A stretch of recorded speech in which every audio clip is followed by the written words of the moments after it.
This ain't nothing to a king. You can never knock me off. Yeah, I'm always gonna win. And I'm never gonna stop. So if you wanna go to war, then come get it. Eye to eye, toe to toe, all alone, I'm undefeated. You need a hell of a lot more to take my crown. Sitting on my throne, can't be knocked down, yeah. Hello, everyone, and welcome to this edition of Jesus Undiluted. I am Gerard Harris, and I'm so glad to be joining you. And I pray that the Lord is blessing your life in health, wealth, and in wisdom. And we're going to go right now into scripture, and we're going to look at Mark chapter 12, verses 28 through 31. And scripture reads as such. One of the teachers of the law came and heard them debating. Noticing that Jesus gave them a good answer, he asked them, which one is the most important? The most important one, Jesus answered, is this. Hear, O Israel, the Lord our God, the Lord is one. Love the Lord your God with all your heart and with all your soul and with all your mind and all your strength. The second is this. Love your neighbor as yourself. There is no commandment greater than these.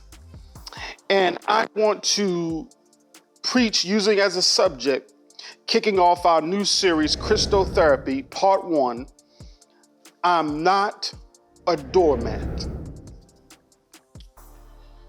In the book, The Best of You, author Dr. Alison Cook analyzes mental health in the context of self-rejection. She takes a holistic approach to get to the root of what is problematic in one's life. Whether one is overwhelmed by their circumstances, difficult relationships, or hard decisions, the aim is to place the individual on the path towards the life they want, regardless of the pain they have to endure to get there. This is especially critical because many feel disheartened, doubtful, and desperate for answers. The agonizing threshold to cross is making the decision and then moving forward. This is because one's inability to cut ties with people, environments, and things one should have departed from long ago. See, in all likelihood, we don't do so because we don't want to struggle without what comforts us. Likewise, we then compromise ourselves in ways to avoid loneliness and anxiety brought on by sudden and unexpected changes and transitions in life. Rather than making the changes we know deep down we have to make, we stay paralyzed in frustrating conditions. So we will remain in soured friendships, tolerate arrogant co-workers, toxic family members, narcissistic relationships, and a job where you're overworked and underpaid. These signs point toward the reality that change is needed. However, many fail to realize how all of these components drain you, leaving you in a cycle of overanalyzing yourself, leading to self-doubt and self-blame until you quietly break down. See, the problem is that many of us have begged God to take these things off of us. And because we feel in our emotions that God has not done it, we think that something is wrong with our faith, with our beliefs, and our trust in God. If that's not the case, we overthink and analyze ourselves ad nauseum. Most often we seek out people who we know will either agree with us or have a stronger opinion that justifies ours. Out of this, we develop destructive patterns that temporarily relieve us from thinking about what really consumes us spiritually. This leads to that leads one to resist their own happiness. From this perspective, feeling stuck starts to sound better than living the life you want because your conditions make you feel selfish for wanting what is best for you. Now you find yourself living in the shadows of your own existence.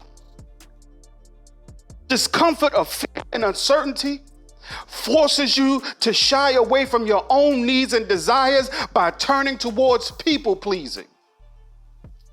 Most Christians convolute this with loving others as yourself. However, loving others while knowing your soul is in turmoil undercuts the entire love commandment Jesus is speaking about. Another layer within is the silent messages we've been taught to accept blindly. For example, we've been taught to accept the silent message that tells us to disregard ourselves for the sake of others. Disregard, skip over or ignore them. You bypass the person as if they're unimportant to the situation. Most of us would never disregard someone else this way, yet we don't even realize the countless ways we've been taught to disregard ourselves. This mindset is reinforced, yes, I'm saying it, in homes, and it's fostered in school, and it's fostered in churches. What's end up happening is that we internalize these self-destructive models that deprive us of our own growth and development. And instead of growing and understanding yourself, you assume it's best to just focus on other people. You prioritize their needs and opinions, and you downplay your negative emotions and instincts. Watch this. And essentially, this self-deprivation devalues you to the point where you don't recognize who you are and why you're called to make a difference in life. And see, what the Lord is revealing is that you can pray for the best God has for you if you don't actually want the best God has for you. What am I saying? It is incredible to me when I hear people, especially Christians, say, Lord, show me the way to go. Lord, bless me with the provisions to get where you want me to be, but we don't actually start going in that direction. Yet we keep asking year after year for God to give us more and more and more, only for us to stay paralyzed in the same situation. Because, watch this, we are afraid of losing some people. We are afraid and fearful of what people are going to think about us.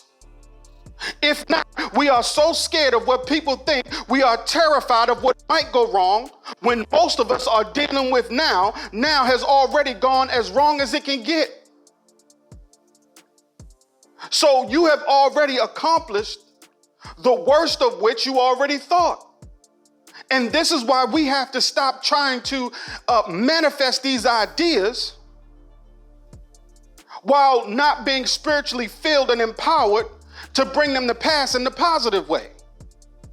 See, the time has come for many of us to stop disregarding ourselves to the point where your desires leave you with nothing more, watch this, than chronic people pleasing, bitterness, and burnout, because these things lead, watch this, to loneliness, depression, anxiety, and unhealthy relationships. For far too long, preachers have pushed the flawed theology that we must give up everything and all of who we are to fulfill some altruistic destiny in order to authentically model the example of the love commandment of Christ. The devil is a liar. If I don't love myself because I was never taught how to love myself or consider my wants and needs without being called selfish or gaslit, how on earth can I love my neighbor in any healthy way? It's time to come clean. It's time to come to the truth of some things. That's all I'm trying to tell you. You cannot build healthy relationships if you as a person are devalued or disqualified from the process. See, we have to do away with living life where everyone around us is fulfilled except for ourselves, and then thinking everything is fine because everybody else is satisfied because I'm sitting on empty and I have nothing else to pour into my own life. And I'm here to tell you, sacrificing for others does not necessarily mean betraying yourself. I'm going to say that one more time. Sacrificing for others does not necessarily mean betraying yourself. The Lord created us in such a way that in order for me to love God and love others as myself does not mean I have to lose my sense of self. Watch this. We must begin determining the difference between what others expect of us and what we truly want for ourselves. And watch this, two things can be accurate at the same time. Number one, I don't have to live up to the expectation of others simply because that's what they have fixed in their mind about me. Number two, I can have what I want in life without it negatively affecting others or my relationship with them. So the question now becomes, watch this. What is it that you want? And see, once we get to the root of that, then we can start a process by which direction you ought to go, because what you want will then light up the direction you need to go. Now there's something to ask God for. Now there's revelation and clarity that God can now shed light on and reveal to you. But if you don't know what you want and you don't know where you want to go, how on earth can we fix our mouths and our spirit in prayer to ask God for it? That just doesn't sound, it's not even biblical.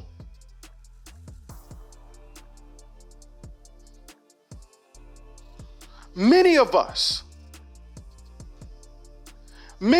have to tune out the noise and the confusion to gain clarity about where ourselves are in this reality, in this world spiritually.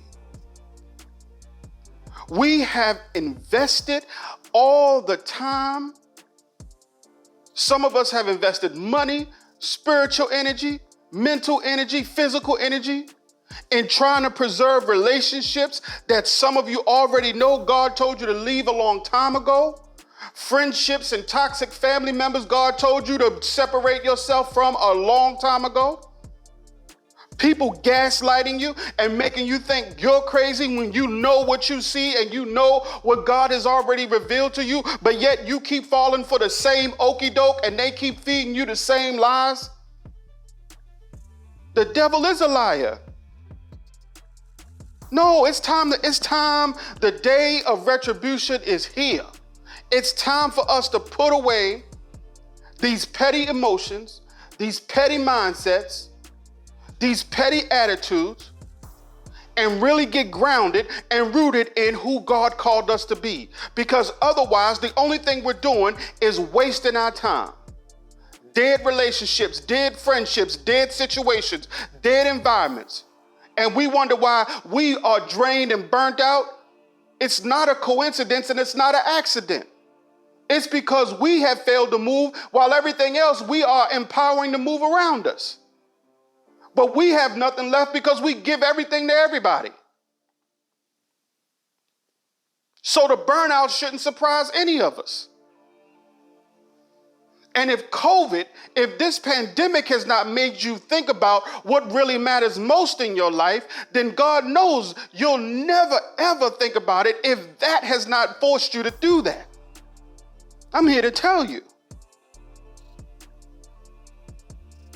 So to fulfill the love commandment, the way Christ intended is that we have to first reclaim our selfhood.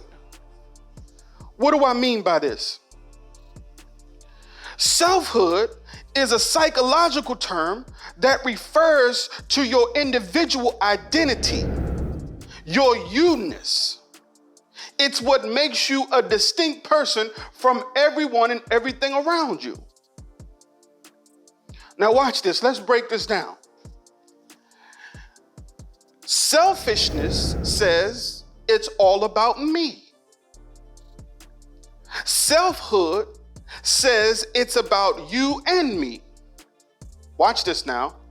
Selflessness says it's all about you and I don't matter.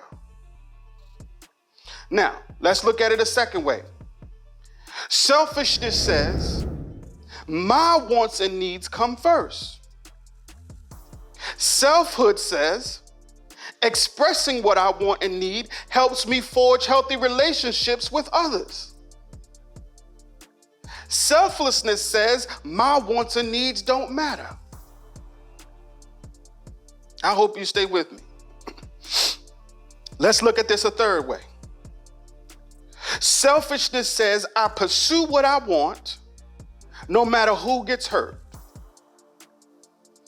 Selfhood says I develop my own talents and help others develop theirs. Selflessness says I bury my talents and my gifts even though it hurts me, as long as everybody else around me is succeeding and flourishing. The devil is a liar. And see, as we come around to the text, Jesus is establishing selfhood in a trifold dynamic. On the one hand, he is establishing loving God with all of whom we are.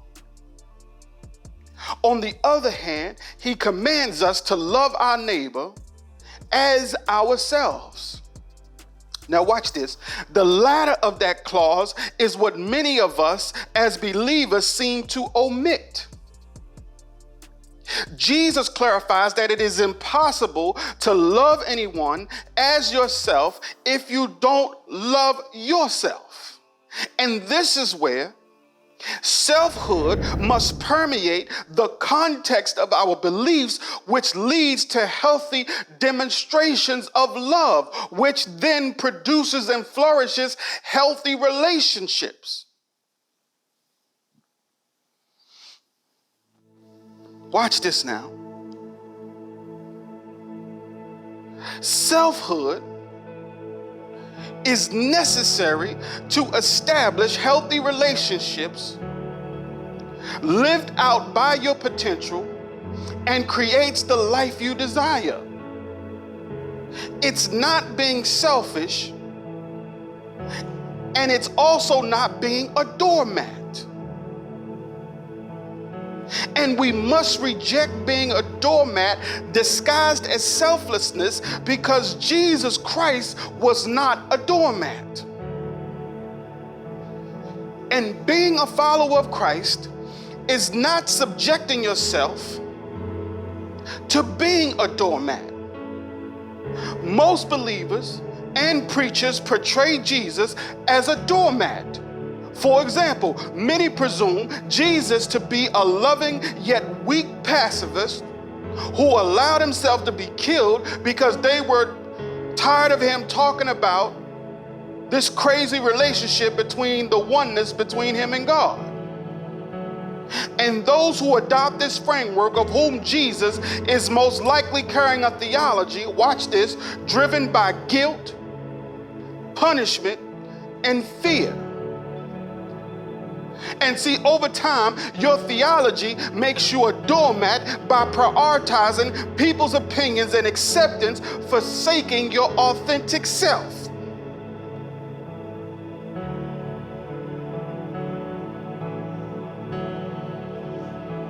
This is why when we discuss Christianity with others, especially non-believers, most people get backhanded in the conversation, because if they don't know how Jesus works in your life, how on earth do you think Jesus will work in their life?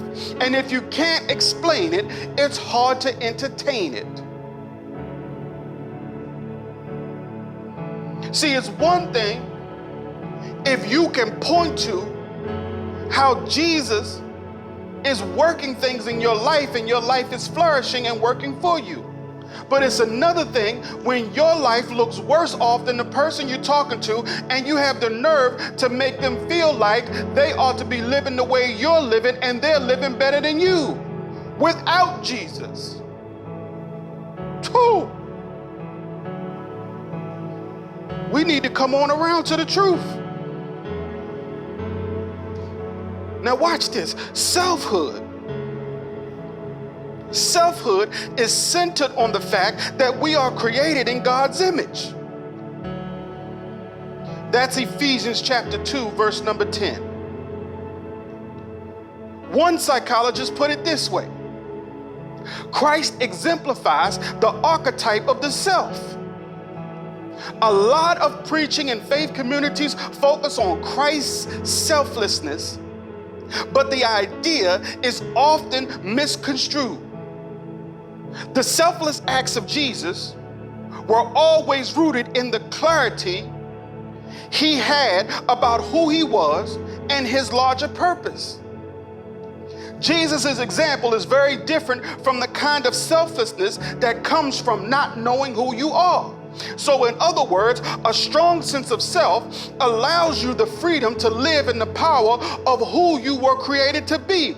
And when our sense of self is empowered by whom God created us to be, we become more precise and more powerful in our purpose. That means our yes becomes yes and our no becomes no.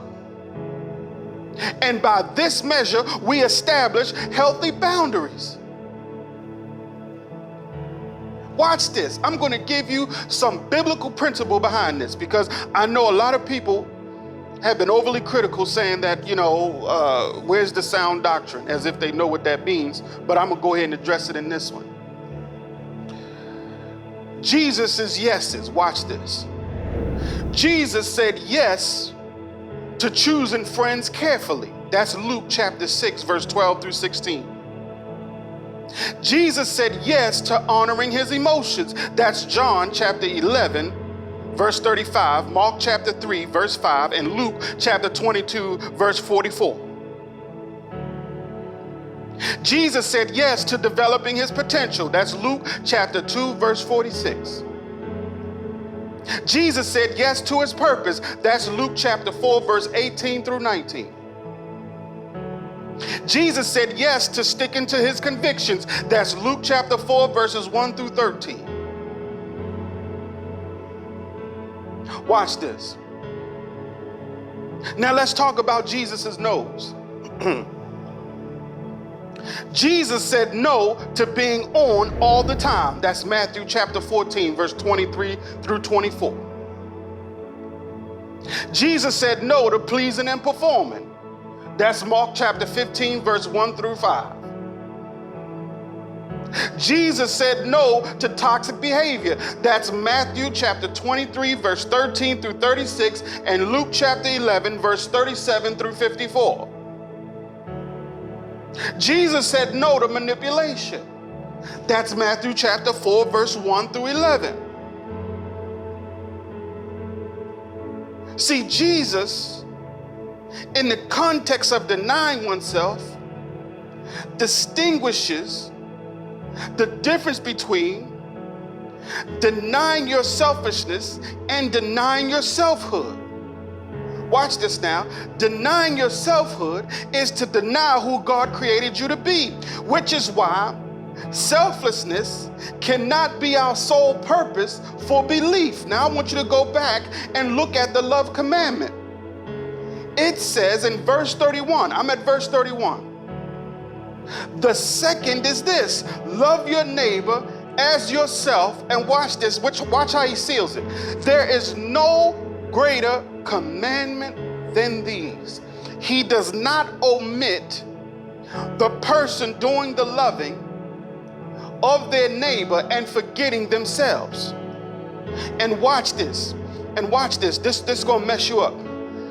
This is especially important for women to understand. Watch this, because why? The example of Jesus is critical Because many women have been taught to sacrifice like Jesus did without also being taught to develop Jesus' strength. I'm going to say that one more time.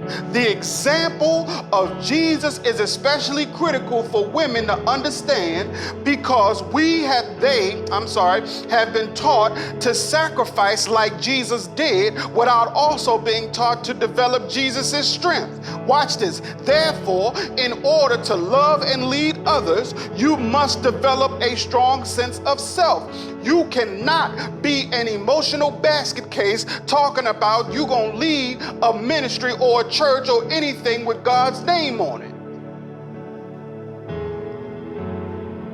And I want to close this message by saying, becoming and laying hold of whom God created you to be and the life God desires is saying yes to what matters most. And I'm going to give you a short list of what you can point to say yes to in your life if you intend to have what you're praying to God for. Number one, say yes to your convictions. Number two, say yes to your health. Your health is your wealth. Say yes to your sanity. You have to set boundaries. If you have to cut some people off, so be it. You cannot be any loving toward others if you are mentally drained. Say yes to asking for help. This thing in life we have with this idea of independent thinking, independent living, and all these other things, I'm telling you right now, that's a falsehood. You can't get nowhere successful in your life thinking you're going to do it by yourself. That Lone Ranger mentality is a lie from the pit of hell.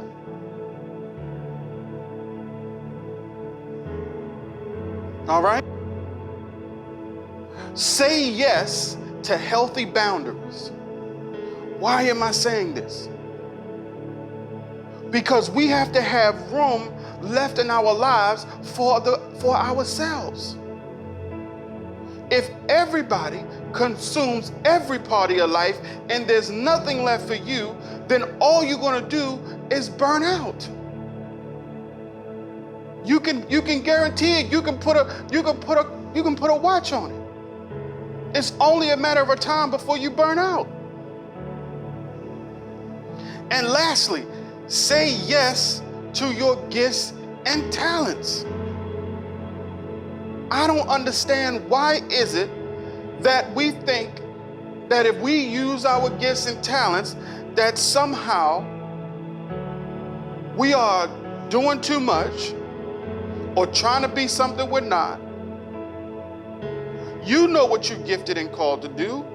And if you don't, God will reveal it to you. But what I'm saying is this: don't disregard, devalue, or disqualify yourself because of other people being in their feelings about you trying to flourish in the gifts and talents that God has already put in you. That is what selfhood is about.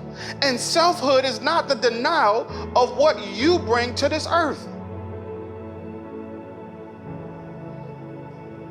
And this is part one of Christo-Therapy. I pray that this message blesses your life. I pray that it resonates in your soul.